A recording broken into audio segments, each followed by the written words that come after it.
ॐ नमः सिद्धेभ्यः। ॐ नमः सिद्धेभ्यः। ॐ नमः सिद्धेभ्यः।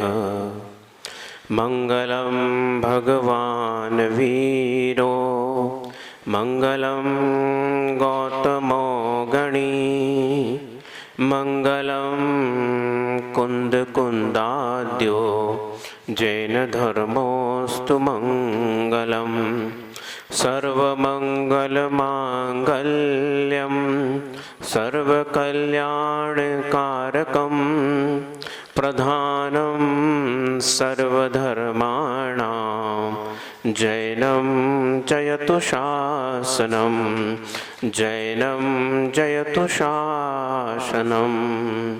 बोलो पंच परम परमेष्टि माँ भगवान की जय। परम आराध्य आचार्य गुरुवर श्री कुंद कुंद भगवान की जय। परम आराध्य संत शिरोमणि आचार्य परम उपकारी संत शिरोमणि आचार्य गुरुवर श्री विद्यासागर जी महामुनि राज की जय। परम पूज्य निर्यापक श्रवण मुनि श्री समय सागर जी महामुनि राज की जय। उत्तम संयम धर्म की जय। पूज्य मुनिवर श्री प्रशस्त सागर जी महाराज की समस्त मुनि संघ की।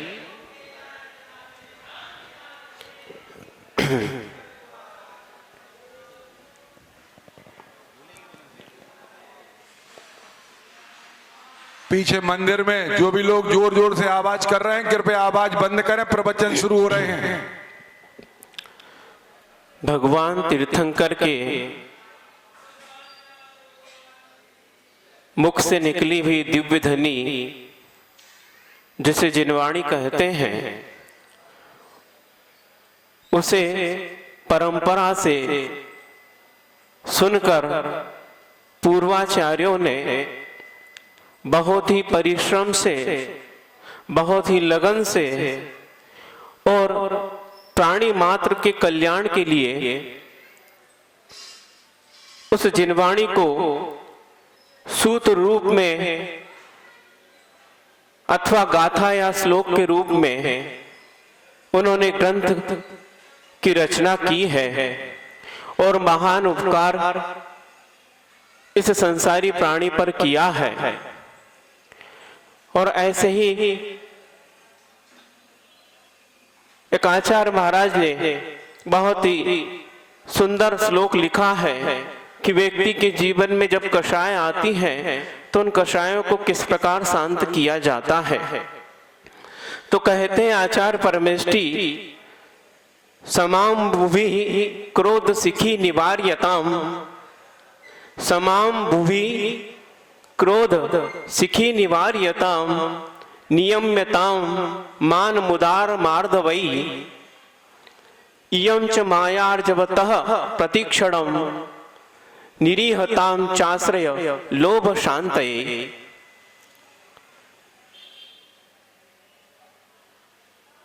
इस संसारी प्राणी के जीवन में बहुत सी समस्याएं हैं। उसके जीवन में प्रतिपल कोई न कोई विपत्ति, कोई न कोई समस्याएं आती ही रहती हैं। और कई बार तो लोग इस प्रकार भी कहते हैं कि महाराज जी आपके जीवन में तो केवल 22 परिसह है और हमारे जीवन में परिसहों की गिनती नहीं है। बात भी सही है, क्योंकि मुनिराज के जीवन में एकमात्र शरीर ही उनके परिग्रह के रूप में आता है। हालांकि वह भी परिग्रह नहीं है, अपरिग्रह महाव्रत के धारी है, लेकिन फिर भी शरीर उनके साथ है और उस शरीर को भी वह परिग्रह मानते हैं और उसको परिग्रह मानकर उसके प्रति कोई भी आकांक्षा या उसके पोषण की वृत्ति नहीं रखकर उससे केवल धर्म की साधना करते हैं। तो एक परिग्रह शरीर होकर जब 22 परिग्रह हो सकते हैं तो फिर आपके पास कितने परिग्रह हैं? उसकी कोई गिनती ही नहीं है। जिधर देखो उधर परिग्रह का भंडार ही भंडार है, इसलिए आपके जीवन में परीक्षाओं की गिनती नहीं है। ये बिल्कुल बात सत्य है। कितने प्रकार की होती पता ही नहीं। तो इस प्रकार जब जीवन में कई समस्याएं आती हैं, उलझन आती है, विपत्ति आती है, तो व्यक्ति अनायास ही क्रोध को प्राप्त हो जाता है। वो नहीं चाहते वे भी उसके जीवन में क्रोध आ जाता है, और वह जो व्यक्ति सामने वाला जिसके कारण समस्या उत्पन्न होती है उस पर क्रोध करने लगता है। उसकी अज्ञानता है, क्योंकि समस्याएं कहीं बाहर से नहीं आती हैं। व्यक्ति के जीवन में समस्याएं स्वयं अंदर से उत्पन्न होती है। वो स्वयं ही समस्याओं का मालिक है और उसको उत्पन्न करने में भी वो स्वयं कारण बनता है, लेकिन उसकी अज्ञानता है और इसके कारण वह दूसरे पर क्रोध कर लेता है। तो आचार्य महाराज कहते हैं कि आपके जीवन में जब क्रोध आ गया है तो उसकी शांति का बस एक ही उपाय है कि समता रूपी जल के माध्यम से या क्षमा रूपी जल के माध्यम से उस क्रोध को शांत करो। यदि नहीं कर पाए तो यह क्रोध रूपी अग्नि दूसरे को जलाए अथवा न जलाए, तुम्हें तो अवश्य ही जला देगी। तो इस प्रकार उस क्रोध को शांत करने के लिए क्षमा रूपी जल की आवश्यकता है। इसी प्रकार व्यक्ति के जीवन में कई प्रकार से कठोरताएं भी आ जाती है। यद्यपि उसका स्वभाव तो मृदुता है, लेकिन कई निमित्तों से उसके जीवन में कठोरता भी आ जाती है। कभी बल को लेकर कि मैं बहुत बलशाली हूँ, इस कारण वह अहंकार कर लेता है। कभी रूप को देखकर अहंकार कर लेता है, कभी ऐश्वर्य को देखकर अहंकार कर लेता है। नाना प्रकार से कई प्रकार से इसके जीवन में कठोरता आती है, और वो कठोरता बाहर से नहीं आई कि बल ने उसे कठोर बना दिया या रूप ने उसे कठोर बना दिया या ऐश्वर्य ने उसे कठोर बना दिया। यह गलती है हमारी सोचने की। ये कठोरता स्वयं उसके अंदर से आई है, इसलिए कठोर बन गया है, और उस कठोरता के कारण वह किसी के साथ उदारता का या मृदुता का व्यवहार नहीं कर पाता है। तो आचार्य महाराज कहते हैं कि उदार मार्गों के माध्यम से उस कठोरता का निवारण करो, उस पे निरंतर करो। यदि नहीं कर पाए तो तुम्हारा जीवन कठोर ही बन जाएगा, उसमें कुछ उगेगा नहीं। जिस प्रकार भूमि जब कठोर होती है और किसान उसे मृदु बनाए ही यदि बीज का वपन कर दे, कभी फसल उग नहीं सकती, बीज नष्ट हो जाएगा। और यदि नष्ट न भी हुआ तो ऐसी फसल उगेगी कि उग तो गई, उसमें दाने नहीं आएंगे, और आएंगे भी तो ऐसे कि वह आपके जीवन में कुछ भी द्रव्य का अर्जन नहीं कर पाएंगे। इसीलिए आचार्य परमेष्ठी कहते हैं ये कठिनताएं तुम्हारे जीवन का उद्धार नहीं है, मृदुता ही तुम्हारे जीवन का उद्धार करने वाली हो सकती और होती है। तो इस प्रकार यह आपने इस बीते हुए दिनों में सुना, और उसके बाद जब व्यक्ति के अंदर लोभ समा जाता है तो लोभ जिस वस्तु पर आया है उसे प्राप्त करने के लिए वो कई तरह के रंग बदलता है। रंग बदलते समझ रहे हो? एक जानवर है जिसके लिए बारे में सुना है कि वह रंग बदलता है। कौन है? हाँ, आप तो नहीं, गिरगिट। वो रंग बदलता है, और वो रंग क्यों बदलता है? उसको अपने प्राणों का लोभ समा गया है। उसको लगता है कि जो सामने कोई आ रहा है वो मेरे प्राणों का हरण कर लेगा। वो अपने प्राणों की रक्षा के लिए जिस पदार्थ पर बैठा है, मान लो वह पानी के आसपास बैठा है तो अपने को पानी कलर का कर लेगा। लकड़ी पर बैठा है तो लकड़ी जिस कलर की होगी उसी कलर का अपने आप को बना लेगा, और इस प्रकार वो छुप जाएगा कि सामने वाला व्यक्ति उसको देख न पाए। वो क्यों इस प्रकार करता है, रंग बदल रहा है? क्योंकि उसे प्राणों का लोभ है, कहीं मेरे प्राण हरण न हो जाए। ये व्यक्ति आया है मुझे मार ना डाले, यदि मैं दिखूंगा तो वो मार डालेगा, और नहीं दिखूंगा तो मुझे कौन हाथ लगाएगा। इस प्रकार उसके विचार है, और उस लोभ के कारण वो रंग बदलता है। बंधु, वो तो केवल प्राणों के लोभ प्राणों के लोभ में रंग बदलता है, लेकिन संसारी प्राणी किस किस लोभ में रंग बदलता है इसका पता ही नहीं चलता है।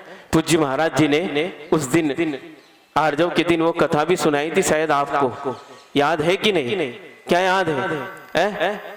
कि वो जानवर जो है क्या कहता है कि भैया मैं तो जानवर हो, और जो जानवर का स्वभाव उसको छोड़ नहीं सकता, तुम तो इंसान हो और तुम्हारे कितने रंगे पता नहीं। भालू की कथा सुनाई थी आपको शायद। हाँ, तो इस प्रकार उस माया को जो आपके अंदर या संसारी प्राणी के अंदर आई है उसको शांत करने के लिए आचार्य परमेष्ठी कहते हैं कि जब तक आपके जीवन में ऋजुता नहीं आएगी तब तक आप माया को शांत नहीं कर सकते, समाप्त नहीं कर सकते। सरलता आना आवश्यक है। जब बाण सरल होता है वो धनुष से छूटकर सीधा लक्ष्य की ओर जाता है, यदि उसमें थोड़ा सा भी टेढ़ापन है तो उसकी गति में भी कमी आएगी और वो लक्ष्य से पहले ही कहीं हवा में ही गिर जाएगा। इसलिए जैसे बाण सीधा होता है इसी प्रकार व्यक्ति का जीवन भी, उसके विचार भी, उसका मन भी, उसका वचन भी, उसका काय भी एकदम ऋजु और सरल होना चाहिए। तभी हम माया को जीत सकते हैं। इस प्रकार इन तीनों के बारे में पूज्य बड़े महाराज जी के मुख से बीते हुए दिनों में आपने सुना कि किस प्रकार क्रोध को शांत करना चाहिए, किस प्रकार मान का मर्दन करना चाहिए और किस प्रकार अपने जीवन की कुटिलता को समाप्त करके जीवन में सरलता आनी चाहिए, आपने समझा। उसी प्रकार बंधुओं, जीवन में कई आकांक्षाएं अपने अंदर उत्पन्न हो जाती है, कई पदार्थ इस संसार के हमें आकृष्ट करते हैं और उन्हें प्राप्त करने के लिए जीवन में कई आकांक्षाएं, इच्छाएं उत्पन्न हो जाती हैं। उससे हमारा मन वचन अशुद्ध हो जाता है, हमारा जीवन में मलिनताएं आ जाती है। उन मलिनताओं को समाप्त करने के लिए आचार्य परमेष्ठी कहते हैं कि निरीहता का आश्रय लेते हैं तब कहीं लोभ शांत होता है। जब व्यक्ति का जीवन यह अर्थात इच्छाओं से रहित हो जाता है, स्पृहता से रहित हो जाता है, तब कहीं उसके जीवन में उत्तम शौच धर्म की प्राप्ति होती है। इसके बिना जीवन में उत्तम शौच धर्म आ नहीं सकता है। तो इस प्रकार आपने बीते 4 दिनों में 4 कसायों के माध्यम से किस प्रकार हमारे जीवन में विकृति आती है, हमारा जीवन अशुद्ध हो जाता है और उसे शुद्ध करने के लिए क्या प्रक्रिया है, इस 4 दिनों में आपने सुनी है। और आज महाराज जी धर्म तो कुछ और है और आप क्या बता रहे हैं। ध्यान तो मुझे भी है लेकिन इसके पहले भूमिका बना रहा हूं, क्योंकि आचार्य परमेष्ठी कहते हैं कि जब तक जीवन में कषायों का उद्वेग रहेगा तब तक व्यक्ति जीवन में सत्य को प्राप्त नहीं कर सकता। जीवन में क्या सत्य है, जीवन का क्या सत्य है और मेरे लिए प्राप्त करने योग्य क्या सत्य है, इस प्रकार यदि जीवन में प्रश्न उठते हैं तो जिसके जीवन में कषाय है वो कभी भी इन प्रश्नों का उत्तर प्राप्त नहीं कर सकता। इसीलिए सत्य को प्राप्त करने के लिए सबसे पहले कषायों का समन आवश्यक है, उन्हें नियंत्रण में करना आवश्यक है। आचार्य उमा स्वामी महाराज जी ने बहुत अच्छा सूत्र लिखा है और 7वें अध्याय का सूत्र है, कुछ दिनों में आपको आएगा। पूज्य बड़े महाराज जी अच्छी व्याख्या करके उसका अर्थ बताएंगे। थोड़ा सा उसका यहाँ पर हम अवलंबन लेते हैं कि व्रतों की स्थिरता के लिए या व्रतों की शुद्धि के लिए आचार्य उमा स्वामी महाराज जी ने 5 व्रतों की कुछ भावनाएं, 5 भावनाएं बताएं। उसमें सत्य महाव्रत की भावना बताते हुए आचार्य परमेष्ठी कहते हैं कि वो सत्य किसे प्राप्त हो सकता है और प्राप्त यदि किया है तो किसके जीवन में टिक सकता है। जिसके जीवन में इस प्रकार का आचरण है वही उस सत्य को अपने जीवन में टिका सकता है। किस प्रकार का आचरण? क्रोध, लोभ, भीरुत्व, हास्य, प्रत्याख्याना, न्यनुवीचि भाषणम च पंच। ये 5 प्रकार की भावना है। बहुत सी भावनाओं को जरूरत नहीं है कि सत्य को सुरक्षित रखने के लिए या सत्य को प्राप्त करने के लिए क्रोध रूपी कषाय, लोभ कषाय और हास्य और भीरुत्व अर्थात भय, इनका प्रत्याख्यान अर्थात इनका त्याग, इनका जीवन से बिल्कुल निष्कासन होना चाहिए। तब कहीं जाकर हम अपने जीवन में और उसके बाद अनुवीची भाषण अर्थात आगम के अनुकूल जो वचन होते हैं वही सत्य होते हैं। तो जिसके जीवन में कषाय होगी वो कभी आगम के अनुकूल न तो बोल सकता है न ही आचरण कर सकता है। कषायों का शांत होना परम आवश्यक है। महाराज आप तो 4 कसाय की बात कर रहे थे, यहाँ तो 2 ही कसाय कही है। कौन सी कही है? क्रोध और लोभ। ये जो है प्राथमिक शाला की बात है बंधुओं, थोड़ा आगे बढ़ेंगे तो समझ में आएगा। ये क्रोध और लोभ प्रतीक हैं। क्रोध जो है वह द्वेष का प्रतीक है और लोभ जो है राग का प्रतीक है। और चारों कषाय में जब राग और देश में जब चारों कषाय को बांटा तो आचार्य परमेष्टि कहते हैं कि क्रोध और मान ये द्वेष में अंतर्भूत होते हैं और माया और लोभ ये राग रूप में अंतर्भूत होते हैं। इसीलिए इन चारों में से एक एक का भी व्याख्यान किया तो चारों कषाय आ जाती हैं। इसीलिए जीवन में जिसके कषाय हैं वो सत्य को कभी प्राप्त नहीं कर सकता। इसीलिए अपने जीवन में सत्य को प्राप्त करना है तो पहले सबसे पहले कषायों का समन होना चाहिए। इसीलिए 10 लक्षण में सबसे पहले उत्तम, क्षमा, मार्दव, आर्जव और सोच, इस 10 लक्षण में 10 लक्षण के 10 दिनों में ये सबसे पहले 4 की व्यवस्था की। और जिसके जीवन में समन हो गया अब वो सत्य को प्राप्त कर सकता है। तो सत्य क्या है? क्या है सत्य?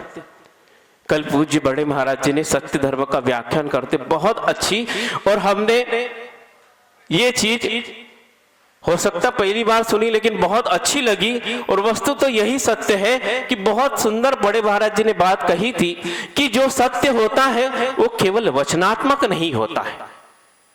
क्या? जो सत्य होता है वो केवल वचनात्मक नहीं होता है, सत्य जो होता है वो संवेदनात्मक होता है। और जो व्यक्ति संवेदना करके बोलता है वही सत्य बोल सकता है। बिना संवेदना के यदि बोलेंगे वो वचन केवल वचन रह जाएगा। बहुत सही बात है कि हम जब तक उस चीज की संवेदना नहीं कर लेते, जब तक उसको अपने जीवन में आचरण में नहीं लाते, तब तक वो वचन वचन रहेंगे। सत्य का कभी भी हमें वह आभास नहीं दे सकते। इसीलिए कहते हैं तीर्थंकर भगवान जैसे दीक्षित हो जाते हैं क्या हो जाते हैं? बहुत बोलने लगते हैं, बोलने लगते हैं। अब तो दीक्षित हो गया, अब तो सबको प्रवचन दूंगा बिठा के। मौन का आश्रय ले लेते हैं। क्यों लेते हैं? उस सत्य का पहले अनुभव करेंगे, उसको पहले संवेदना में लाएंगे, तब उसका व्याख्यान और वह यथाख्यात चारित्र के माध्यम से जब उसका संवेदन करते आत्म तत्व का, तब कहीं जाकर उनके मुख से वह दिव्य वाणी निकलती है। ऐसा वो महान सत्य है। तो बंधुओं, जीवन में सत्य क्या है? तो संवेदना, अर्थात संवेदन करता कौन है? कौन करता है? पुद्गल संवेदन करता या और कोई द्रव्य संवेदन करता है? आत्म तत्व ही संवेदन करता है। संवेदना का एक केवल, क्योंकि उसमें चेतना है, बाकी सभी द्रव्य अचेतन है। ज्ञान और दर्शन चेतना के माध्यम से वह आत्म तत्व संवेदनशील है, वही संवेदन करता है। इसलिए सार यह निकला, इस 3 लोक में यदि कोई सत्य है तो क्या है? अपना घर, अपनी दुकान, अपना मकान है। क्या सत्य है? अपना ही आत्म तत्व। अपना क्यों लगा रहे महाराज? हाँ बिल्कुल, अपना ही आत्म तत्व हमारे लिए सत्य है। और यदि दुनिया में कोई असत्य है तो अपना ही शरीर सबसे बड़ा असत्य है। सत्य कोई है तो आत्म तत्व है, और वो भी अपना, क्योंकि दूसरे का आत्म तत्व आपके लिए क्या कर लेगा? दूसरे का आत्म तत्व आपके लिए क्या कर लेगा? यदि कोई दूसरे का आत्म तत्व हमारे लिए उन्नति का कारण बने तो बंधुओं, सबसे ज्यादा दया और करुणा तो भगवान में होती है। और ऐसा सुना है कि ऐसी करुणा होती है कि उस करुणा का यह परिणाम होता है कि उनके जीवन में, उनके शरीर में जो बहने वाला रक्त होता है वो लाल से क्या होता है? दूध जैसा सफेद हो जाता है। जैसे मां के अंदर वात्सल्य होता है और वह सफेद वात्सल्य सफेद दूध के माध्यम से निकलता, उसी प्रकार तीर्थंकर भगवान की रगों में इस प्रकार का वात्सल्य और करुणा बहती है कि वो रक्त लाल भी जो है सफेद हो जाता है। तो ऐसी करुणा उनके अंदर है तो वो तो सब पर करुणा करके सभी के जीवन का उद्धार कर दे। उनका आत्म तत्व जो चारित्र पालन करके भगवान बना है, वो चारित्र हमारे लिए भी कार्यकारी हो जाए? बिल्कुल नहीं। इसीलिए दूसरे का आत्म तत्व नहीं, हमारा ही आत्म तत्व हमारे लिए सत्य है। इसीलिए उसे ही प्राप्त करना योग्य है, किसी और के लिए नहीं। और ये संसारी प्राणी आज तक बस इसी सत्य को छोड़कर अन्य द्रव्यों के लिए तो परिश्रम कर रहा है। यद्यपि सभी द्रव्य सतरूप है, केवल आत्मा ही सत्य ऐसा नहीं, सतरूप है ऐसा नहीं, अन्य द्रव्य भी सतरूप है। क्योंकि उन्हें भी जब द्रव्य संज्ञा मिली है तो क्या उत्पाद व्यय द्रव्य युक्तम सत, कल ही पूज्य महाराज जी के मुख से 5वें अध्याय में ये सूत्र सुना है कि जिसमें उत्पाद व्यय और द्रव्य पना है उसमें सत पना है और ये समस्त द्रव्यों में पाया जाता है। इसीलिए पुद्गल धर्म अधर्म आकाश काल ये सभी सतरूप है। लेकिन क्या है, ये गेभूत तो है लेकिन यह ग्रहण करने योग्य नहीं है, ये केवल जानने योग्य है और आत्म तत्व जानने योग्य भी है और ग्रहण करने योग्य भी है। इसीलिए केवल सत्य जो है वह आत्म तत्व ही है, बाकी हमारे जीवन में कोई कार्यकारी नहीं है, वो दिखते भी नहीं है, उसे क्या ग्रहण करोगे। लेकिन संसारी प्राणी ने इस आत्म तत्व को छोड़कर आज तक अन्य द्रव्यों को ही ग्रहण करने का पुरुषार्थ किया है और उसमें भी धर्म अधर्म आकाश और काल ये तो दिखते नहीं है, केवल पुद्गल को ही जोड़ने का और ग्रहण करने का आज तक पुरुषार्थ किया है। वो अपने चारों ओर दृष्टि घुमा के देखो तो उसको दिखेगा क्या, केवल पुद्गल का साम्राज्य है। जिधर देखो उधर पुद्गल ही पुद्गल, क्योंकि जीव भी जब अरूपी है लेकिन जब वो शरीर को धारण करता है तब आपको दिखने में आता है और वो चलता फिरता दिखता है तो समझ में आता है ये जीव द्रव्य है, लेकिन उसकी भी पहचान आपको इस चर्म चक्षु से केवल पुद्गल के कारण ही हो रही है। इसीलिए कहना पड़ता है कि पूरा संसार ये पुद्गलमय है और उसी को प्राप्त करने के लिए आज तक संसारी प्राणी ने परिश्रम किया है। तो इसीलिए क्या है, सत्य धर्म का व्याख्यान सुना आपने, तो सत्य धर्म क्या है, सत्य क्या है, तो अपना आत्म तत्व है। तो महाराज जी आप सत्य धर्म पे प्रवचन दे रहे हैं, कम से कम 15-20 मिनट तो हो गए।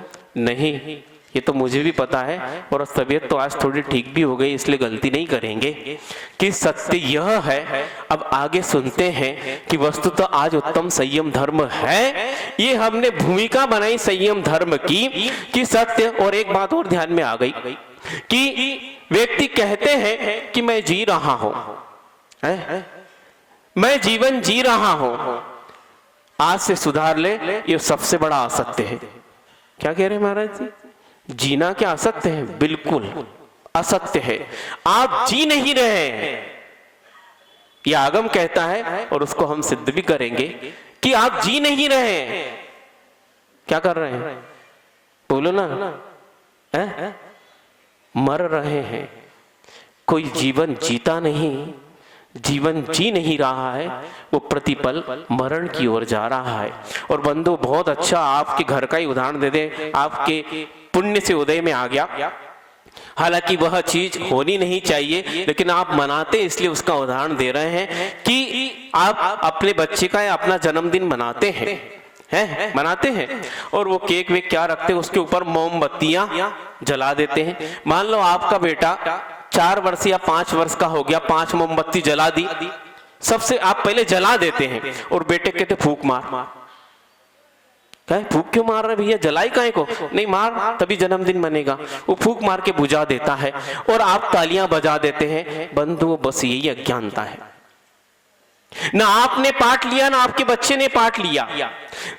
आपने जो जली मोमबत्ती को बुझवाया क्यों और आप स्वयं भी बुझा क्यों रहे हैं, यही सबसे बड़ा पाठ है। एक ग्रंथ और पढ़ने की आवश्यकता नहीं, यही सबसे बड़ा ग्रंथ है। ये आपको समझना चाहिए कि जितनी मोमबत्ती बुझ गई तुम बुझ गए, 5 साल तुम्हारे बुझ गए, तुम 5 साल मरण को प्राप्त हो गए, जिए नहीं। तुम 50 साल मरण को प्राप्त हुए, तुम जिए नहीं, उसमें क्या ताली बजाना? मतलब मरने के लिए ताली बजाते हो, फिर शोक किसी के यहाँ जाते हो तो रोते क्यों हो? वो 13 दिन तक रोते, वहां भी ताली बजाओ ना कि अच्छा वो मर गया। उस वक्त ताली नहीं बजाते क्योंकि एक सामाजिकता है। अपने जीवन में इतना मरण हो रहा है और हर वर्ष आप ताली बजाकर उस मरण का उत्सव मनाते हो। बंधुओं, मरण का उत्सव यदि मनाना है, समस्त परिग्रह त्याग करके मुनिराज बनकर जो अपने जीवन में कसाई की संलेखना करते हैं और अंत में काय की संलेखना करके मरण का महोत्सव मनाते हैं, ऐसे मरण के महोत्सव के लिए ताली बजाना उपयुक्त है और बजानी चाहिए, क्योंकि उन्होंने उत्सव रूप से मरण को प्राप्त किया है। लेकिन आपने उत्सव रूप से नहीं किया है, पंचेंद्रिय के विषयों को और गाढ़ता से अपने जीवन में लाकर उसका उत्सव मनाइए। उत्सव नहीं है, वस्तुतः यह दुख का कारण है। तो इस प्रकार मैं जी रहा हूं, ये गलत है। जीवन में यदि कोई सत्य है तो केवल मरण सत्य है। आपको कल का पता नहीं, कल मेरे साथ क्या होगा। आज मैं गरीब हूं, कल अमीर बन जाऊं, पक्का पता नहीं। आज जो अमीर है कल गरीब भी बन सकता है, उसको पता नहीं। जीवन में अगले क्षण का पता नहीं क्या हो सकता है, लेकिन जीवन में सबको पता है यदि मैं जन्म प्राप्त किया हो तो मरण एक न एक दिन होना अवश्य है। यही सबसे बड़ा सत्य है, क्योंकि जीवन सत्य नहीं, मरण सत्य है। क्योंकि जिसका मरण हो गया है वो व्यक्ति जन्म को प्राप्त हो, ये नियम नहीं है। क्या सुन रहे हैं? कान खोल के सुनो। जिसका जन्म हुआ है उसका मरण तो निश्चित है, कोई उसको रोक नहीं सकता, भगवान भी नहीं रोक सकते, और भगवान स्वयं अपने मरण को नहीं रोक सकते तो तुम्हारे मरण को क्या रोकेंगे। लेकिन जिसका मरण हो जाए उसका जन्म हो ये निश्चित नहीं है। ऐसे कैसे महाराज जी? जो मरता वो जन्म भी लेता है। ये संसारी प्राणी की अपेक्षा है बंधुओं। एक मरण ऐसा भी है, कौन सा मरण? पंडित मरण, जो 13वें गुणस्थान नहीं 14वें गुणस्थान के अंत में जो अरहंत परमेष्टि अपने शरीर की आयु पूर्ण होने के बाद उसको जो छोड़ते हैं उसे पंडित मरण किया है, कहा गया है। उस पंडित मरण के बाद वो कभी भी पर में जो आत्मा है वो कभी भी शरीर को धारण नहीं करेंगे, चाहे कितना भी उत्पात हो जाए। आचार्य समंतरभद्र स्वामी ने बहुत अच्छी इसके लिए कारिका लिखी है, समय पर याद आ गई। काले कल्प सतेपि च गते शिवानां न विक्रिया लक्ष्या उत्पातोपि यदि स्यात् त्रिलोक संभ्रांति करण पटु। 3 लोक में उत्पात हो जाए, पूरा तीनों लोक उलट पुलट भी हो जाए और ऐसा कारण उत्पन्न हो जाए, फिर भी गते शिवानां न विक्रिया लक्ष्या, अर्थात जो शिव को अर्थात मोक्ष को प्राप्त हो गए हैं वह सिद्ध परमेष्टि, उनमें कभी भी विक्रिया नहीं होती। विक्रिया अर्थात वह पुनः कभी शरीर को धारण नहीं करते, वह पुनः इस धरा पर जन्म लेने नहीं आते हैं कि इस पूरे 3 लोक में उत्पात हो गया, उसको शांत करने के लिए चलो वापिस, मैं तो भगवान बनी गया हूं और प्रक्रिया याद हो गई है। और एक बार जिसने रास्ता देख लिया है वो दोबारा उस रास्ते पर चलकर मंजिल को प्राप्त हो सकता है, या मुझे कठिनाई तो होगी नहीं। लेकिन यहाँ पर जो है 3 लोक में इस प्रकार का उत्पात हो गया है, वहां के व्यक्तियों को संबोधन करने के लिए, संभालने के लिए चलो वापस चले हैं? नहीं आ सकते हैं, क्योंकि एक बार सिद्धत्व को प्राप्त कर लिया है उनमें कभी विक्रिया नहीं हो सकती है। इसी प्रकार जब पंडित मरण कर लिया है पुनः जन्म धारण नहीं करेंगे। इसलिए जीवन का सत्य जन्म नहीं, जीवन का सत्य क्या है? मरण। वो अवश्यंभावी है, उसे मरना ही है, लेकिन मरे व्यक्ति का जन्म वो निश्चित नहीं है। इसलिए आज से क्या कहोगे? हम अच्छे से जी रहे हैं। क्या कहोगे? हमारा मरण अच्छे से हो रहा है। इसीलिए आज इसके लिए बहुत सारे शिविर लगाए जा रहे हैं और बहुत सारे आपको व्याख्यान देने वाले भी ऐसे पंडित लोग मिलेंगे। क्या? आर्ट ऑफ लिविंग है ना, बहुत बोल वाला है आज तक। आर्ट ऑफ लिविंग अर्थात जीने की कला सिखाई जा रही है शिविर लगा के। हाँ, इस प्रकार जिया जाता है, इस प्रकार जीना चाहिए। पहले ये समझना चाहिए कि जी रहा हूं कि मर रहा हूं।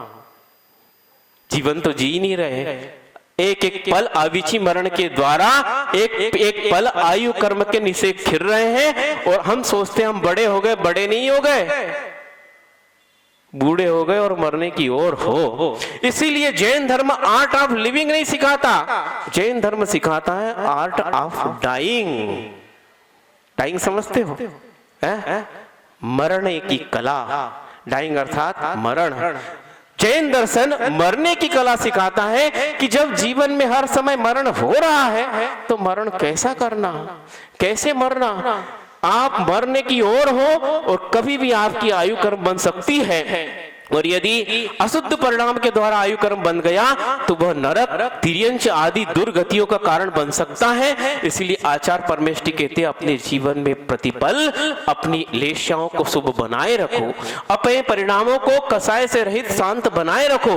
कभी भी आयु कर्म का बंध हो सकता है और एक बार आयु कर्म का बंध हो गया तो बंधुओं उसको मिटा नहीं सकते। जिस आयु का कर्म बंद हुआ वह जाना ही पड़ेगा, भले ही उसमें अपकर्षण हो सकता है। श्रेणिक राजा ने जैसे 33 सागर की आयु का बंद किया, उसके बाद शुद्ध परिणामों से उस नरक की आयु को 10,000 वर्ष तक ले आए, ये तो कर सकते हैं। लेकिन नरक जाने से उसको तो उसका क्षयिक सम्यक दर्शन भी नहीं रोक पाया, भगवान की भक्ति नहीं रोक पाई। इसलिए भगवान की भक्ति जो है कमजोर है, मतलब उसको नहीं करना चाहिए। यही तो आपकी अज्ञानता, दुर्बुद्धि, कुतर्क बहुत जल्दी आ जाते हैं।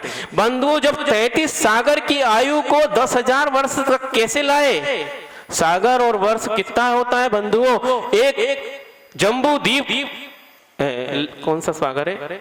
लवण समुद्र, शायद 2 लाख योजन का है विस्तार। हाँ, तो वो इतना समुद्र, उसमें से एक बूंद, इतना बड़ा समुद्र और उसमें से एक बूंद, मतलब 33 सागर की आयु इतना बड़ा समुद्र है और एक बूंद जो है वो 10,000 वर्ष की। भगवान की भक्ति के माध्यम से उस 33 सागर की आयु को 10,000 वर्ष तक ले आए। इसलिए भगवान की भक्ति क्या नहीं करती, इतना बड़ा परिणाम तो कर लिया, सागर को सुखाकर एक बूंद मर ले आए। इससे और क्या चाहिए आपको? 84,000 साल, 10,000 वर्ष भी जगन्य आयु होती है, लेकिन श्रेणी की 84,000 वर्ष थी, गलती हो गई। तो इस प्रकार वो सुखा कर ले आए। ये भक्ति भगवान की भक्ति का परिणाम है। इसलिए जीवन में यदि सत्य है तो मृत्यु है और उस मृत्यु से बचना है तो क्या करना है? अब आगे हम चलते हैं। अभी तक तो सत्य की बात हुई, अब सत्य आपको प्राप्त हो गया है। बंधुओं जब जीवन में बहुमूल्य वस्तु प्राप्त हो जाती है तो क्या किया जाता है कि उस वस्तु को प्राप्त करने के लिए जितना पुरुषार्थ किया जा रहा है और किया जाता है, अब उस वस्तु जो प्राप्त हो गई उसकी सुरक्षा के लिए उससे कई गुना पुरुषार्थ किया जाता है। उसको प्राप्त करने के लिए तो पुरुषार्थ हो गया। एक सोने चांदी की दुकान है, वो व्यक्ति बहुत मेहनत करके सोना 1-2 किलो खरीद के ले आया, बहुत सारा जेवरात दुकान में खरीद के ले आए और उसे रख दिए। रख के वो दुकान ऐसी छोड़ के चला जाता है। क्या करते हमने भैया, जब विहार करते हैं तो कई बार सुबह सुबह जब दुकान बंद मिलती है तो विहार करते हुए दिखने में आ जाती है। ऐसी एक दुकान, कई दुकान देखी, मतलब ऐसी कि पहले तो क्या हुआ, शटर अच्छी मजबूत, फिर उसके बाद शटर तो लगी है, हो गया, पर इसके बाद एक वो चैनल गेट, क्या बोलते हैं आप, वो चैनल गेट, और उसके बाद अच्छी मोटी का एक लकड़ी का और दरवाजा। हमने कहा कितने सारे दरवाजे हैं, तहखाना तो नहीं है। पहले शटर हो गई, फिर चैनल गेट, अब लकड़ी का, और उसके बाद एक पहरेदार और इतने बड़े बड़े ताले। क्या बात है, क्या है, कोई ट्रेजेडी तो नहीं है? जहाँ वो सरकार ने अपने नोट छापने की मशीन रखी हो और नोट छापते हो? नहीं महाराज जी, ये सोने चांदी की दुकान है। अर्थ क्या है इसका? क्या अर्थ है? कोई सामान्य किराने की दुकान हो तो इतने बड़े ताले नहीं लगते, इतनी सारी शटर नहीं लगाते लोग, लगाते इतनी मजबूत भी नहीं लगाते। लेकिन ये कौन सी दुकान है? सोने चांदी की, उसमें हीरे और जवाहरात भी हो सकते और होते हैं। उनकी सुरक्षा के लिए, क्योंकि बहुत मूल्यवान वस्तु है, उनकी सुरक्षा के लिए इतना इंतजाम आवश्यक है। क्यों आवश्यक है? क्योंकि चोर तो बाजार में घूम रहे हैं, कभी भी वह ताला तोड़कर घुस सकते हैं और माल निकाल सकते हैं। लेकिन इतनी सुरक्षा रखेंगे, उसको ताला तोड़ने में और गेट खोलने में देर लगेगी, इतने में चौकीदार आकर उसको पकड़ सकता है। इस प्रकार ये व्यवस्था की है। बहुमूल्य वस्तु की सुरक्षा के लिए आपने बहुत उत्तम व्यवस्था की है। इसी प्रकार एक दीपक जलता है, उसको जला लिया और जलाकर छोड़ देते हैं। क्या करते हैं? दीपक जला तो लिया है और बहुत अच्छा याद आ गया कि बीना बारा में देखा, हालांकि हर जगह दिखते, लेकिन वहां बहुत हंसी भी आती थी कि भक्ति के लिए नीचे बैठते थे और बहुत तेज बरसात का समय था, हवा चलती थी, वो दीपक जलाते थे, बेचारे जलते, जैसे जले और बुझ जाते थे। फिर एक व्यक्ति क्या करता था, ऐसी ओट लगाता था, फिर एक व्यक्ति ऊपर से माचिस लगाता था और वो आरती भी फिर ऐसी करते थे। क्यों? क्या हुआ? दीपक जल तो गया है, लेकिन आंधी और तूफान चल रहे हैं, वो कब बुझ जाए पता नहीं। उस जले दीपक को आरती के अंत तक या जीवन के अंत तक या जब तक मुक्ति नहीं मिले तब तक जलाए रखना है। तो उसकी सुरक्षा की व्यवस्था क्या है? तो एक लैंप लाकर या कुछ और चीज लाकर उस पर रख देते हैं ताकि दीपक भी जलता रहे और हमारा काम होता रहे। बंधुओं, बस यही भूमिका तो मुझे बनानी थी। क्या? कि सत्य आत्म तत्व है, ये जानकारी आपने ले ली, लेकिन वो जानकारी हमारे जीवन के अंत तक, जब तक सिद्धत्व को प्राप्त न कर पाए तब तक वो जानकारी बनी रहे। और उसको सत्य को, जो जानकारी हमने सत्य की प्राप्त की है, उसे प्राप्त करने के लिए हमें पुरुषार्थ जो करना है, उस पुरुषार्थ का नाम ही उत्तम संयम है। उस दीपक की सुरक्षा का नाम ही उत्तम संयम है। बंधु, वो दीपक कभी भी बुझ सकता है। वो सत्य तत्व जो आपने प्राप्त किया है कभी भी जा सकता है। उसकी सुरक्षा क्या है? तो उत्तम संयम धर्म के द्वारा ही उसकी सुरक्षा होगी। अब आ गए संयम धर्म पे, आ गए कि नहीं? नहीं तो प्रवचन के बाद क्यों महाराज जी आज आपने संयम धर्म के बारे में बताया ही नहीं? कुंडलपुर में ऐसा ही हुआ, पूरा प्रवचन हो गया, एक व्यक्ति सुन रहे थे, आके कहे महाराज जी उत्तम संयम धर्म क्या होता है? अभी क्या सुन के आए? आप तो सत्य सत्य के बारे में बता रहे थे। हमने कहा उस वक्त आपकी नींद लग गई होगी। सत्य की सुरक्षा संयम के माध्यम से ही हो सकती है। ये कहा था, आप सो गए होंगे। जिसे दीपक की सुरक्षा लैंप करता है, उसी प्रकार हमारे आत्म तत्व जो जानकारी प्राप्त हुई है उसकी सुरक्षा उत्तम संयम धर्म करता है। संयम के बिना कभी भी आत्मा सुरक्षित रह नहीं सकती, वह सत्य सुरक्षित रह नहीं सकता। क्योंकि जिस प्रकार बहुमूल्य आभूषण के लिए आपने कई प्रकार के ताले लगाकर पहरेदार छोड़ दिए क्योंकि चोर घूम रहे हैं, उसी प्रकार इस आत्म तत्व की जानकारी को भी चुराने के लिए कई चोर घूम रहे हैं। बहुत अच्छा पंक्ति याद आ गई, 12 भावना में है, वो राजा राणा वाली 12 भावना है ना, उसमें है मोह नींद के जोर जगवासी घूमे सदा, कर्म चोर चहुओर सर्वसु लूटे सुध नहीं। यह संसारी प्राणी मोह नींद के जोर, यद्यपि जो रात को सोया था सुबह तो जाग गया, लेकिन जब रात में सोया तब भी मोह था और सुबह जाग गया तब भी उसके साथ मोह है। वस्तु तब वह जागा नहीं, उसकी केवल आंख खुली है, उसके ज्ञान रूपी चक्षु अभी खुले नहीं है। इसलिए आचार्य परमेष्ठी कहते हैं कि जो मोह की नींद के जोर से अभी तक सोया हुआ है, इस प्रकार उस मोह की नींद का जबरदस्त उस पर प्रभाव है कि वह आंखें खुली लगती तो है, सारे कार्य करता हुआ लगता तो है, लेकिन वह अभी भी सोया हुआ है क्योंकि मोह की नींद का जोर है और इस चतुर्गति रूप संसार में भ्रमण कर रहा है। और इस भ्रमण में क्या है? कर्म रूपी चोर कभी भी, क्योंकि सोया है। अब मान लो आपने ताले तो लगा दिए, वो पहरेदार भी बैठा दिया, वो पहरेदार सो गया तो और ताले लगा के आए थे लेकिन चाबी अच्छे से घुमाई नहीं, क्या हुआ? ताला लगता तो दिखता है, खींचो खुल जाएगा। क्या करेगा? चोर तो घुस जाएगा। इसीलिए लोग, हमने देखा कई बार ताले लगाते तो ऐसे खींचते हैं जोर जोर से। हमने कहा खींचो मत, वो दरवाजा ही बाहर आ जाएगा, ताला तो छोड़ो। खींचते ना, फिर थोड़ी देर बढ़ जाते, अरे नहीं एक बार और, फिर जाके खींचते। क्या हो रहा है? मोह नींद के जोर।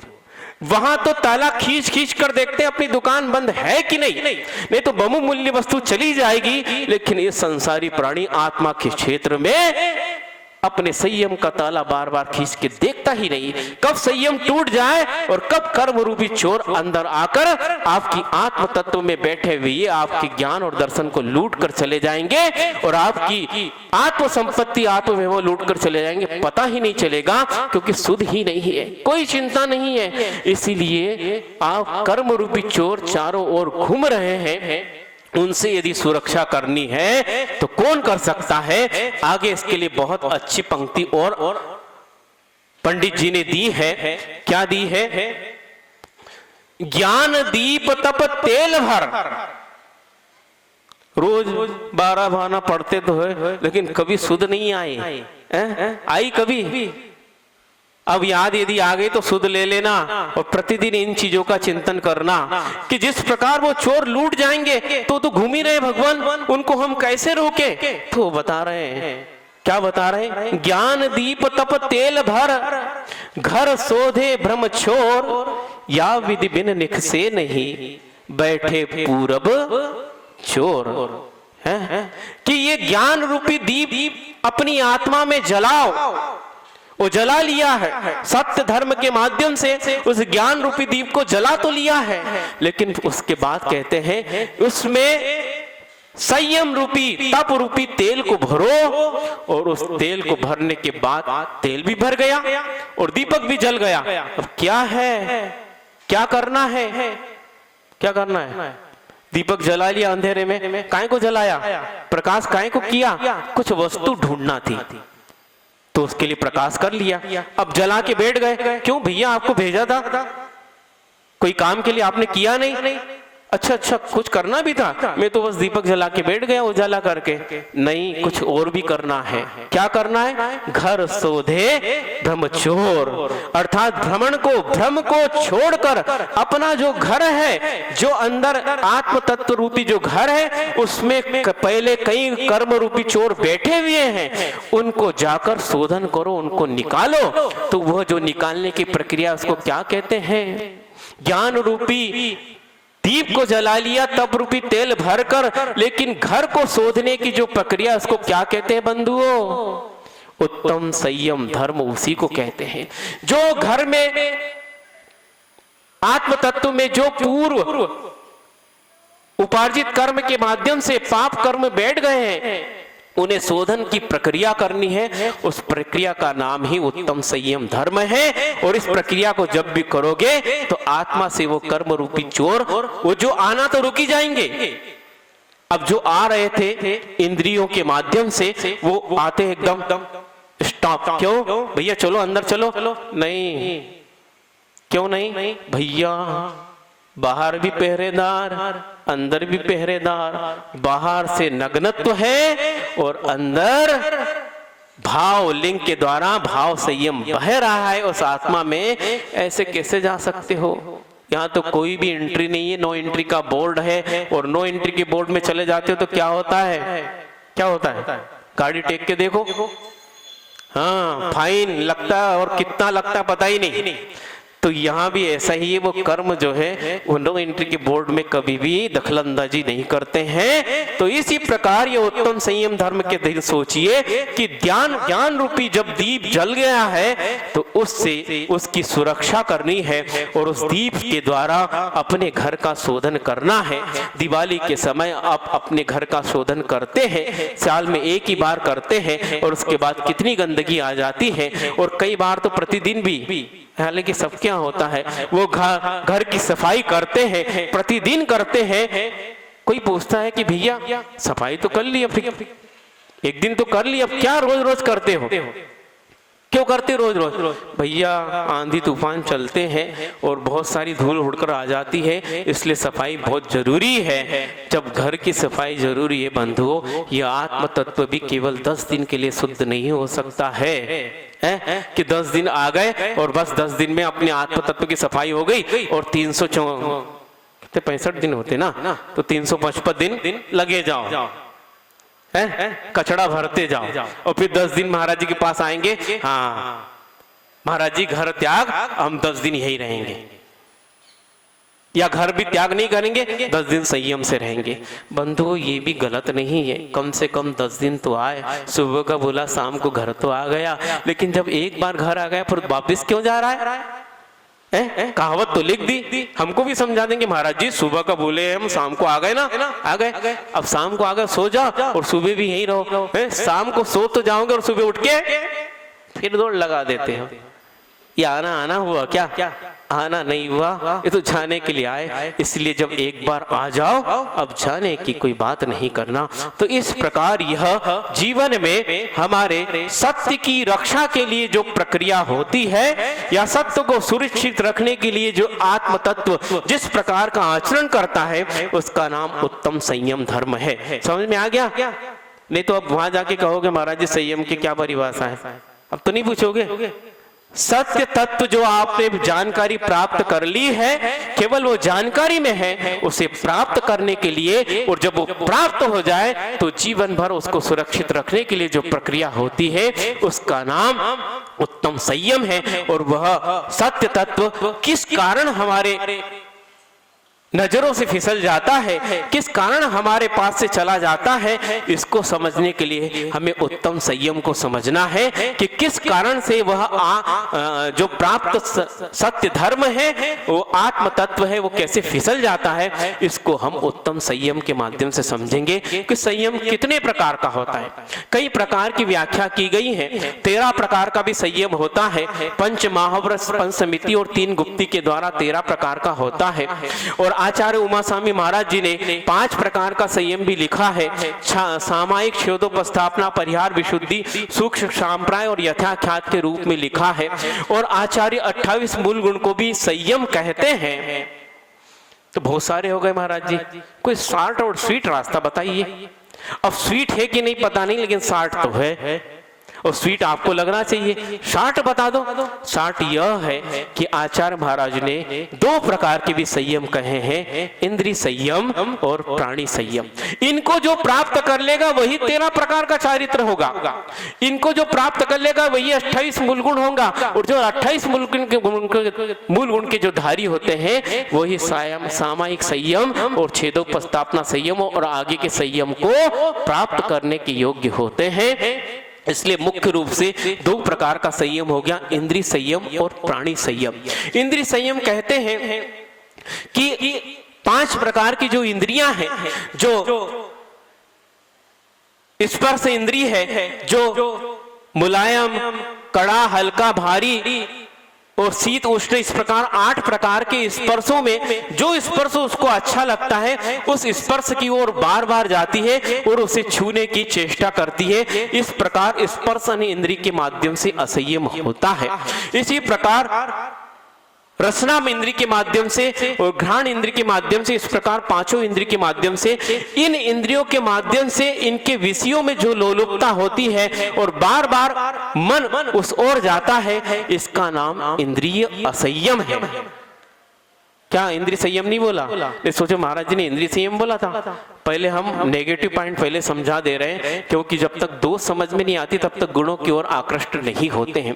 इन इंद्रियों के जो विषय हैं उनके प्रति बार बार मन का जाना, उसको भोगने की बार बार लालसा होना और अत्यंत लोलुपता होना, उसका नाम इंद्रिय असंयम है। और इनसे अपने मन को हटा लेना और ये सामने यदि दिख भी जाए तो ये मेरे लिए कर्म बंध के कारण है, इन विषयों में अपने मन को नहीं ले जाऊंगा और यदि आ भी गए हैं तो उनमें राग और द्वेष नहीं करूंगा। यदि आ रहा है तो आन दो, आके चला जाएगा, उससे मेरा कोई मतलब नहीं। इस प्रकार का जो परिणाम है वो इंद्रिय संयम है और ये जिसके पास होता है वही उत्तम संयम धर्म को धारण कर सकता है। बंधु असंयम कैसे होता है? एक एक इंद्रिय के माध्यम से कैसे होता है? और बहुत अच्छा समय प्रसंग आ गया है कि एक एक इंद्रिय के माध्यम से आचार्यों ने एक एक व्यक्ति की यहाँ वर्णन किया है कि कैसे एक एक इंद्रिय के माध्यम से व्यक्ति जीवन में क्या क्या दुख प्राप्त करता है। स्पर्शन इंद्रिय प्रथम इंद्रिय है, उसमें आचार्यों ने एक बहुत ही बलशाली प्राणी का नाम लिया है। सोचिए, इतना बलशाली होकर भी कितना बलशाली है। जंगल का प्राणी है, उसको राजा नहीं कहते हैं, लेकिन वो जंगल के राजा को भी पछाड़ने का दम रखता है। कौन होगा? कोई नहीं बोल रहा, गीदड़ तो नहीं, जोर से बोलो, हाथी।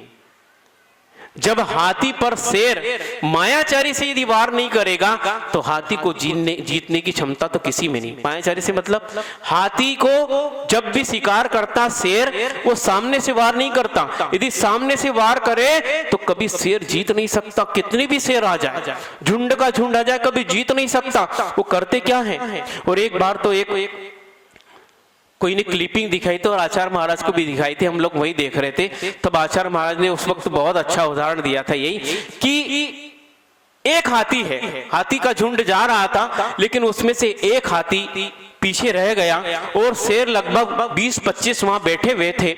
अब सोचिए एक हाथी और शेर कितने, 20-25, लेकिन क्या हुआ क्या हुआ, तब भी उनका दम नहीं। वो 20-25 जितने भी थे वो सब पीछे से वार कर रहे हैं, आगे से नहीं।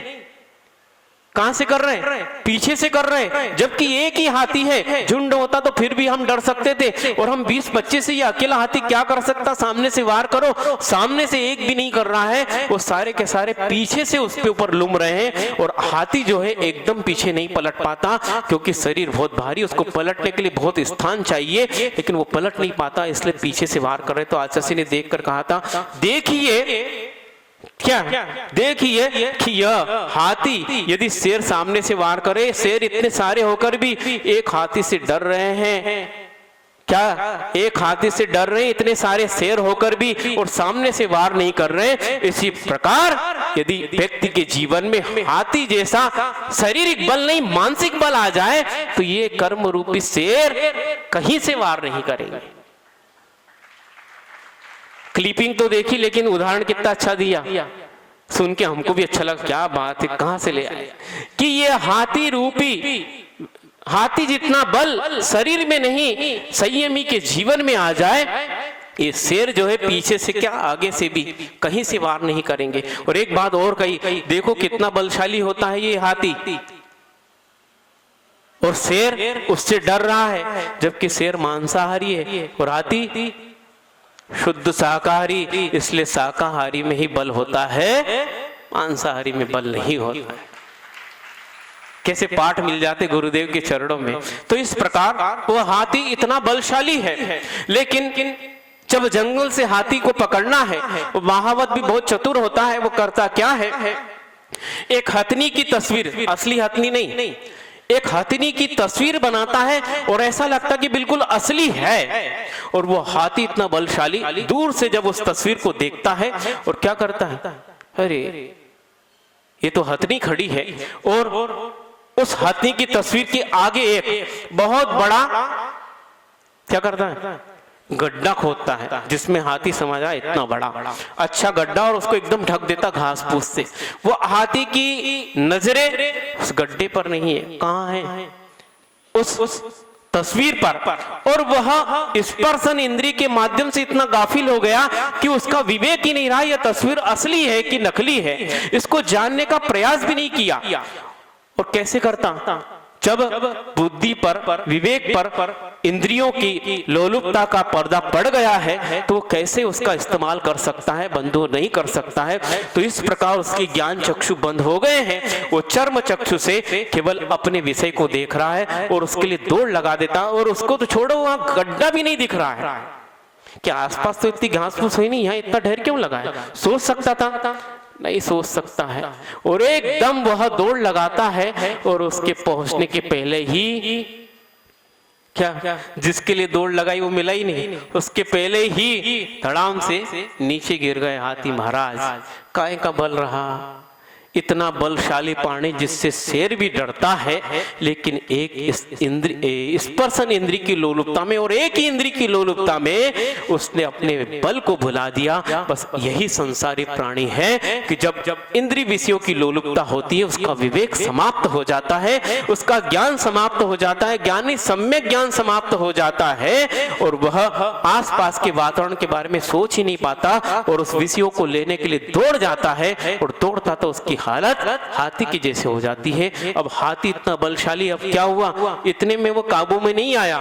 अब क्या करता है महावत, उसको उपवास कराता है, क्योंकि जब तक हम अच्छे से खा पी लेते हैं तो इंद्रियां बिल्कुल पुष्ट होती है और बलिष्ठ होती है। हम ये कर लेंगे वो कर लेंगे, और 2-3-4 उपवास हो जाए उसके बाद कर लो, अब आप ही ला दो, काय शक्ति नहीं है, सारी फितुरी समाप्त। तो इसी प्रकार वह 2-3 उपवास हो गए और सारा बल उस हाथी का जो है धरा का धरा। अब वो बिल्कुल दीनता से ऊपर देखता है। महावत भी उसकी दृष्टि को देखता रहता है। पहले क्रोध की दृष्टि थी, फिर सहायता खोजने की दृष्टि थी, और आज इसकी दृष्टि हथियार डाल दिए हैं। अब दीनता की दृष्टि है, मेरी कोई रक्षा करो। और महावत जो है थोड़ा बहुत अन्न देकर उसको संतुष्ट करता है। अब उसकी नजरों में देखो, जानवर बहुत वफादार होते हैं, भले उनको गुलाम बना लिया, उसकी दृष्टि देख लेती है, इस व्यक्ति ने मुझे भोजन दिया है, इस व्यक्ति ने मेरे प्राणों की रक्षा की है, ये मेरा हितैषी है। और जब भी वो उसको निकालता है, वो हाथी उसका पालतू बन जाता है, क्योंकि एक बार उसकी दृष्टि में आ गया है। तो सोचिए, ये कहानी नहीं बता रहा, एक इंद्री के माध्यम से हाथी जैसा बलशाली प्राणी भी धराशाही हो जाता है। तो फिर आपका क्या हाल होगा, क्या होगा बंधुओं? अभी और है कि समय भी है और इंद्रियां भी और बची है। उसके बाद दूसरी कौन सी इंद्री है? रसना इंद्री। रसना इंद्री के माध्यम से भी क्या क्या, और सोचिए ये इंद्री बहुत ही खतरनाक है। इसके आगे हम बताएंगे कि रसना इंद्री के लिए मछली का उदाहरण दिया है आचार्यों ने, कि मछली रसना इंद्री की लोलुपता के कारण अपने प्राण गंवा देती है।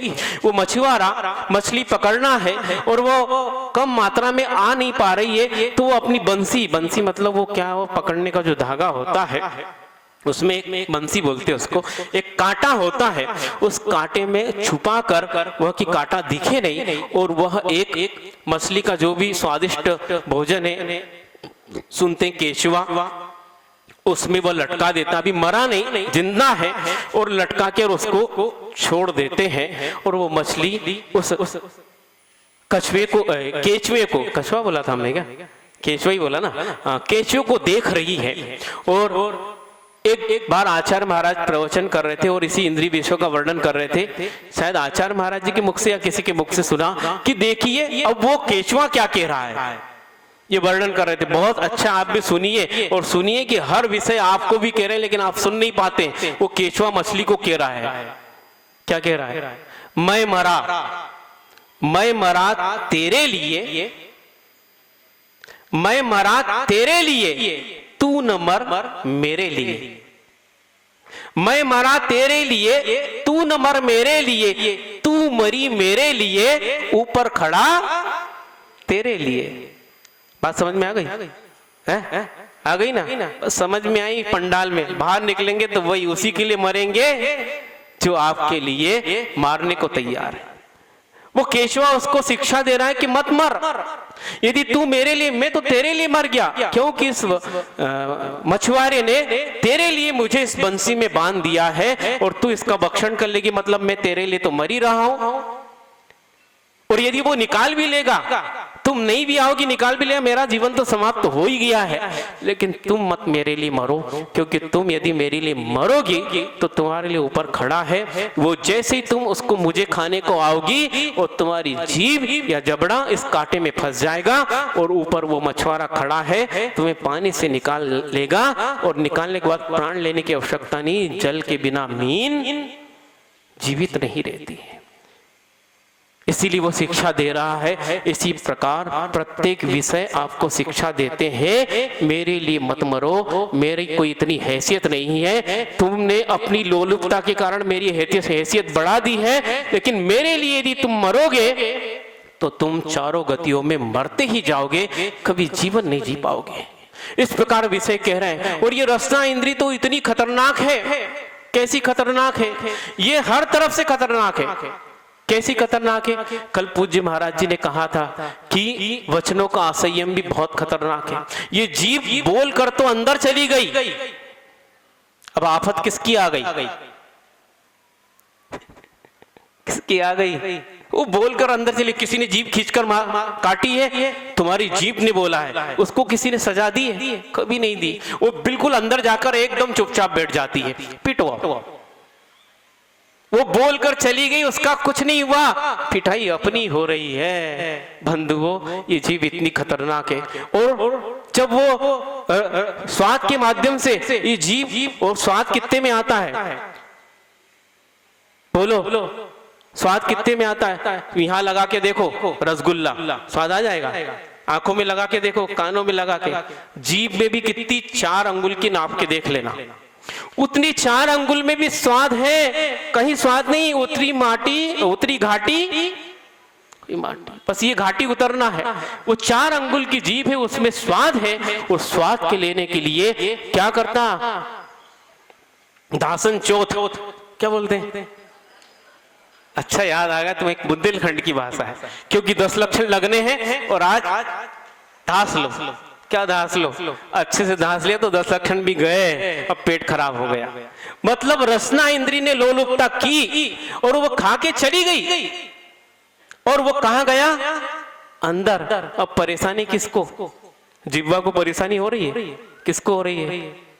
पेट को और आत्मा को परेशानी हो रही है। बार बार आना जाना हो रहा है। समझ लियो आप, मतलब हाँ, कहाँ आना जाना हो रहा है, समझ लो क्या हो रहा है। 10 लक्षण भी गए, प्रवचन सुनने बैठे थे, सुनने ही नहीं दिया। चलो चलो चलो, अरे सुनने तो दो। क्या सुनोगे? क्या सुनोगे? अब क्या हो सकता है? कुछ नहीं। वो खा के चुपचाप बैठी है, परेशान अपन हो रहे। इतनी यह बदमाश है, इतनी खतरनाक है। और बहुत अच्छा एक बात बताइए, आंखों को बंद करने के लिए कितने दरवाजे? एक पलक बस है, बंद की, आंख गई। नाक में भी जब दुर्गंध घुस जाए तो क्या करते हैं? दवाली गया। कान में कटु शब्द आ जाए, बस यूं बस करना है, हो गया। ये सबके लिए एक एक दरवाजे हैं। जिह्वा के लिए बताओ कितने हैं? कितने? 32 नहीं, हाँ 32 भी कह सकते। बहुत अच्छा, हम तो 2 ही सोच के आए थे, एक तो दांत, उसके बाद होंठ। लेकिन एक दांत नहीं है, 32 दांत है। ये तो है। और होठ को और सीलो तो जिह्वा बाहर नहीं आ सकती, इतना बड़ा महाद्वार है। क्यों रखा? कभी सोचा आपने? इसीलिए आचार्य महाराज कहते हैं, मूलाचार्य में कहा, ये 4 अंगुल की जिह्वा है, लगती 4 अंगुल की है, लेकिन इसी जिह्वा ने इस संसारी प्राणी को चारों गतियों में अनंत काल से भ्रमण कराया है। 4 अंगुल की जिह्वा ने अनंत काल से इस संसारी प्राणी को भ्रमण कराया। इसलिए इस इंद्री को कंट्रोल में रखना चाहिए। और जो नहीं रखता उसका क्या असर होता है? तो मछली का जैसा असर हुआ वैसा ही होता है। और इसी प्रकार स्पर्शन, रसन और घ्राण इंद्री के बारे में आचार्य परमेष्ठी ने कहा है, भ्रमर का उदाहरण दिया है कि एक भौरा होता है, वो घ्राण इंद्री के माध्यम से किस प्रकार अपने जीवन में संकट उत्पन्न कर लेता है और फिर मरण को भी प्राप्त हो जाता है। और भौरा बहुत बलशाली होता है। उसको जैसी सुगंधी आती है, पास में गुलाब का या कमल का फूल अभी अभी खिला है और बहुत ही सुगंधीदार है, वो जाकर उसमें बैठ जाता है और अच्छे से मकरंद उसका मकरंद नहीं, उसकी खुशबू ले रहा है। उसके मकरंद की, उसकी रस की खुशबू लेता है और इतना गाफिल हो जाता है कि कब सुबह से क्या हुआ? शाम हो गई। अब शाम होगी तो क्या होगा? क्या होगा? बोलो क्या होता है शाम को? जैसे आपकी दुकान बंद होती है, वैसे कमल भी बंद हो गया, गुलाब भी बंद हो गया। वो महाराज जी को अंदर, मतलब भोरे महाराज को पता ही नहीं चला कब बंद हो गया। वो तो मस्त थे, अपनी घ्राण इंद्री के विषय में मस्त थे। अब वह बंद हो गया। अब क्या हो सकता है? अब तो गए। और वह सांस घुटने के कारण वह जो है, वह भौरा जो है, उसमें अब वायु नहीं पहुंच पाई और घुट जाता है और उसका प्राणांत होता है। सुना है ऐसा कि भौरा इतना शक्तिशाली होता है, बहुत कठोर बांस है, उसमें भी अपने डंक के माध्यम से छेद करके वो बांस में घर बना लेता है। बांस समझते हो ना? बांस, उसमें भी वह डंक मार के, बहुत कठोर है, अपना घर बना लेता छेद करके। लेकिन उस वक्त उसकी जिजीविषा है, मुझे घर बनाना है, इसलिए वह अपनी शक्ति का प्रयोग करता है। इस वक्त वह इंद्री की विषय में इतना गाफिर और लोलुप है कि कमल की पंखुड़ियां बहुत बांस से भी कठोर है क्या? नहीं, सागर में ऐसे कमल आते हो कचरा घाट पे, नहीं चकरा घाट पे, कचरा ही घाट है, चकरा घाट पे तालाब है ना, वो कमल खिले हैं, कहीं ऐसे कठोर कमल तो नहीं कि बांस जैसे कठोर नहीं, बहुत कोमल पंखुड़ियां होती है। जब वह अपनी शक्ति को भूल गया, उसे पता है मैं बांस में भी छेद कर सकता हूं, लेकिन यह विषयों की लोलुपता है, वो अपनी शरीर की शक्ति को भूल जाता है और कोमल पंखुड़ियों में छेद करना भूल जाता है। यदि उस वक्त उसको ज्ञान आ जाए तो पंखुड़ी में छेद करके वो बाहर आ सकता है, अपने प्राणों की रक्षा कर सकता है। लेकिन जिसको विषयों की लोलुपता होती है, विनाश काले सच्ची बुद्धि, विनाश काल पे भी सच्ची बुद्धि आती है नहीं। कई लोग कहते ठोकर लगने पे अकल आती है, ठोकर लगने पे भले ही आ जाए, लेकिन जिसकी बुद्धि में विनाश संभव हो गया है उसकी बुद्धि कभी ठिकाने नहीं आ सकती, क्योंकि काल विपरीत चल रहा है। विपरीत काल आने पर बुद्धि जो है भ्रष्ट हो ही जाती है। इसी प्रकार उस भोरे की बुद्धि भ्रष्ट हो जाती है और वह अपनी शक्ति को भूल जाता है। इसी प्रकार ये संसारी प्राणी अपनी आत्मा की शक्ति को भूल गया है और इंद्रिय के विषयों में ऐसा लोलुप हो गया है कि मेरा आत्म स्वभाव क्या है, मैं 3 लोक पर विजय प्राप्त करके इस 3 लोक का स्वामी अर्थात अनंत परमेष्ठी पद को प्राप्त कर सकता हूं। मेरे में यह शक्ति है, अनंत ज्ञान, केवल ज्ञान, अनंत दर्शन, अनंत सुख और अनंत वीर, अनंत चतुष्टय को उत्पन्न करने की शक्ति है। लेकिन मैं इन तुच्छ विषयों में ऐसा गाफिल हो गया हूं, अपनी शक्ति को भूल गया हूं, इस प्रकार का विवेक नहीं आता है। बंधुओं, जिसके जीवन में इंद्रिय संयम है वही इस प्रकार का विवेक ला पाता है, क्योंकि यह विषय हमको भी दिख रहे हैं। जब मुनिराज चौपात पर विहार करते हैं, आपके चौकों में भोजन के लिए आते, आहार करने के लिए विहार करते हैं, उस दुनिया के बीच से जा रहे हैं, उनकी दृष्टि में पंचेंद्रिय के विषय आ रहे, रूप आ रहा है, शब्द आ रहे हैं, सुगंधी आ रही है, तरह तरह के प्रलोभन उनकी दृष्टि में, उनकी जिह्वा, उनकी नासिका में, उनके कर्ण में आ रहे हैं, लेकिन बस आ रहे हैं, वो अंदर नहीं जा रहे हैं। क्यों नहीं जा रहे हैं? क्योंकि वह संयम रूपी लैंप लगा हुआ है, वह संयम रूपी ताला इस आत्म तत्व की दुकान पर लगा है। अब ये दुकान कभी भी चोरी को प्राप्त नहीं हो सकती, यह आत्म तत्व का दीप कभी भी बुझ नहीं सकता, क्योंकि लैंप लगा है। बस इसी लैंप को आज लगाना है बंधु, उत्तम संयम के दिन, कि जो आत्म तत्व की जानकारी प्राप्त कर ली है उसे लैंप के माध्यम से सुरक्षित कीजिए। और उसके बाद कौन सी इंद्रिय? घ्राण चक्षु। चक्षु के लिए आचार्य परमेष्ठी ने पतंगे का उदाहरण दिया है। पतंगा जब कभी भी वो लाइट में ही उत्पन्न होता है और लाइट की ओर जहां पर प्रकाश होता है उसकी ओर बार बार भागता है। मान लो उस लैंप पर यदि आवरण डला है तो वो जलेगा नहीं, लेकिन जो दीपक बिना लैंप के हैं और उस पर बार बार पतंगा उसको पकड़ने की कोशिश करता है, वो ये नहीं समझता ये अग्नि मुझे जला देगी, क्योंकि वह किससे प्रभावित है? कौन सी इंद्री चल रही थी? चक्षु इंद्री चल रही थी। इसीलिए पूछना, सो तो नहीं रहे हो? हाँ, महाराज जी भूल गए? ऐसा नहीं, सो तो नहीं रहे हो। चक्षु इंद्री, आंख के माध्यम से वो अग्नि को देखता है, आंख के माध्यम से वो अग्नि को देखता है और उसको बार बार पकड़ने की कोशिश करता है, क्योंकि वह रूप से प्रभावित है और उस अग्नि से बार बार प्रभावित होकर उसके पास जाता है। वो ये नहीं समझता अग्नि मुझे जला देगी, और जैसे ही उस पर बैठता है उसके सारे पंख, उसका सारा शरीर जल जाता है। बंधु, इसी प्रकार हम इस रूप को बार बार देख रहे हैं, इस रूप से प्रभावित हो रहे हैं। ये अच्छा है बुरा, ये गंदा या ये सुहावना, ये सब हमारे मन की प्रक्रिया है। रूप ने कभी कहा है मैं अच्छा हूं, ये बुरा हूं? आचार्य कुंद भगवान समय सार में लिखते हैं कि पंचेंद्रिय विषयों के लिए तुम लोलुप हो रहे हो। बताओ किसी विषय ने ऐसा कहा है मुझे छू लो, मैं बहुत कोमल हूं? नहीं, मखमल की गद्दी आपको बुलाती हो, आ जाओ आ जाओ आ जाओ। आपकी यहाँ गली से बिछे होंगे ना, कभी बिछा कर देखना, वो आपको बुला रहा है, मैं बहुत मुलायम, मुझे छू लो, मैं बहुत ही स्वादिष्ट हूँ, रसगुल्ला मेरा नाम है, मुझे चख लो। आज प्लेट में रख के देखना वो बोल रहा हो तो। हाँ, अब बोल रहा हो तो फिर खा सकते हो भैया, क्योंकि जब वो ही स्वयं बुला रहा है तो आप ले सकते हो उसको। बुला रहा है क्या? आचार्य कुंद कुंद भगवान कहते हैं ये विषय आपको बुलाते नहीं, आपको पुकारते नहीं, वो तो अपने स्वभाव में है, लेकिन आप अपने स्वभाव को भूलकर उन विषयों की ओर लपक जाते हो। अपने स्वभाव की ओर आओ तो विषय आपके छूट जाएंगे, अन्यथा छूटने का कोई साधन नहीं है।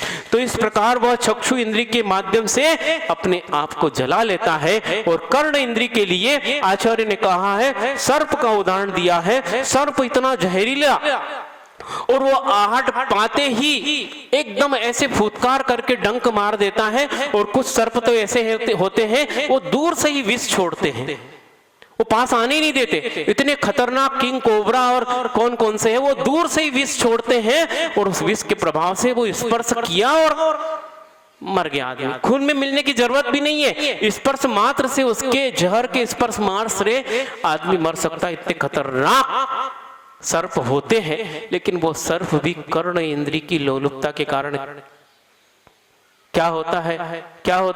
गुलाम बन जाता है और नाचने लगता है। किसकी धुन पर? सपेरे की बीन की धुन पर। सपेरे की धुन नहीं, वो जो बीन की धुन बजाता है, ऐसी धुन लगती है कि वह जहरीला सर्प भी ऐसा जैसे निर्विष हो गया हो और नाचने लगता है जैसा गुलाम हो गया है। और धीरे से वह सपेरा उसके मुंह को पकड़कर उसके जहरीले दांत तोड़ देता है। जाओ अब घूमो। क्या घूमो? कुछ बचा ही नहीं, सारा तो सत्व निचोड़ लिया। जिसके कारण मैं सर्प था वो तो समाप्त हो गया। अब क्या करूंगा जाके? ले चलो तुम ही। वो सपेरा उसको पिटारे में बंद करके ले जा रहा है। जिससे दूर दूर से लोग डरते थे, आज वो सपेरे के पिटारे में है। क्यों पिटारे में चला गया? इंद्रिय की लोलुपता के कारण। इसी प्रकार यह कर्ण रूपी विषय, ये शब्द आपके कान में घुसते हैं और यदि मान लो स्तुति के शब्द हैं तो आप गाफिल हो जाते हो और आत्म तत्व को, वो शब्द आपके आकर जैसे उसके दांत तोड़ लिए, किसके? सर्प के। अब वो दांत तोड़ने के बाद सर्प ही नहीं रहा, उसका कोई अस्तित्व ही नहीं है। उसी प्रकार यह कर्ण इंद्रिय के माध्यम से जो शब्द आपके कान में आते हैं, स्तुति के शब्द, वो जाकर आपकी आत्मा के दर्शन और ज्ञान रूपी स्वभाव रूपी दांत को तोड़ लेते हो। और आप क्या काम किया? कोई काम के नहीं। जीव तो है, कहने के जीव बचे, आपका ज्ञान वो दर्शन काम नहीं कर पाएगा। वो ज्ञान जो है काम तो करेगा लेकिन विपरीत दिशा में करेगा, क्योंकि कर्ण इंद्रिय की विषयों की लोलुपता है। स्तुति और निंदा के वचन, ये वचनों में कहीं नहीं लिखा कि मैं निंदा का वचन हूं। गाली में कहीं लिखा है कि मैं गाली हूं। वो आपके कान में घुसकर ही कहती मैं गाली हूं, मुझे सुनो, मैं स्तुति हूं, मुझे सुनो। शब्द में नहीं, ये अपनी विचारधारा है। हम किसी शब्द को गाली समझते हैं, किसी शब्द को प्रशंसा समझते हैं, ये हमारा विचार है। उन शब्दों में इस प्रकार कुछ भी नहीं है, हम अपने विचार के माध्यम से ही इस प्रकार गाफिल हो रहे हैं। तो बंधुओं, कहने का यह अर्थ है कि एक एक इंद्रिय से ये प्राणी एक एक समाप्त हुए। और कहीं भी आचार्य ने, देखो आचार्य महाराज की दृष्टि देखो, आप लोग कह सकते हैं महाराज जी बहुत पक्षपात करते हैं, कहीं भी मनुष्यों का नाम नहीं लिया। हाथी का लिया, मछली का लिया, पतंगे का लिया, सर्प का लिया, कहीं लिया आपका नाम?